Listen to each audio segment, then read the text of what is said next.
वली अहद ने पाकिस्तान का दौरा किया, उस दौरे के ऊपर आपका क्या तजिया है मुख्तसर सा? अगर जी, मैं समझता हूँ कि जिस तरीके से एक ज़माना था जिसमें सऊदी अरब के और पाकिस्तान के मसाली ताल्लुकात से मैं बात कर रहा हूँ, शाह फैसल के ज़माने की, इधर से जुल्फ़िकार अली भुट्टो साहब के ज़माने की, उसके बाद ज़िया उल हक के ज़माने की, किंग फहद और किंग खालिद के ज़माने की।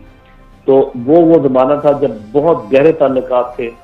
और उस वक्त आपको पता है कि हमारा ब्रिगेड भी वहां पर एक मौजूद हुआ जब इराक की जंग की बात थी।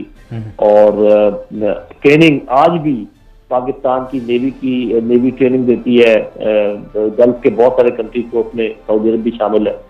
हमारी कोऑर्डिनेशन एयरफोर्स के लेवल पर भी है। फिर आपको पता है कि जो वहाँ पर एक कोलिशन फोर्स बांधी है, उनका सरबराह भी एक पाकिस्तान का रिटायर्ड आर्मी चीफ है।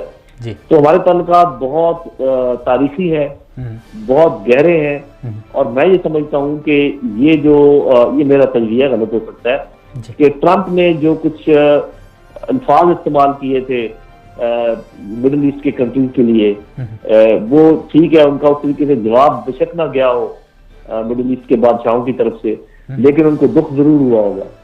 और वो अभी उससे शायद छुटकारा हासिल करने के लिए अपने जो फैला रहे हैं, जो तजारत है, और डायरेक्शन में जा रहे हैं, ईस्ट की तरफ आ रहे हैं, जो चाइना के सीपैक में भी शामिल होना चाह रहे हैं। तो ये वाले सारे फैक्टर हैं। और मैं समझता हूँ कि एक सुनहरी दौर शुरू हो गया है दोबारा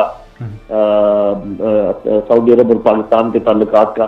और आगे जाकर आप देखेंगे कि ये दोनों मुल्क एक दूसरे के लिए बहुत तकलीफ का बायस होंगे, क्योंकि ना तो सिर्फ फौजी कुव्वत काफी है किसी मुल्क की हिफाजत के लिए, ना ही सिर्फ इकोनॉमिक कुव्वत काफी है किसी मुल्क की हिफाजत के लिए। जी बिल्कुल, आपको ये दोनों चीजें चाहिए होती हैं। और सऊदी अरब और पाकिस्तान अगर मिल जाते हैं तो मेरा ख्याल एक ऐसा ब्लॉक बनता है जिसमें ये दोनों चीजें खूब आला तरीन दर्जे की मौजूद होंगी।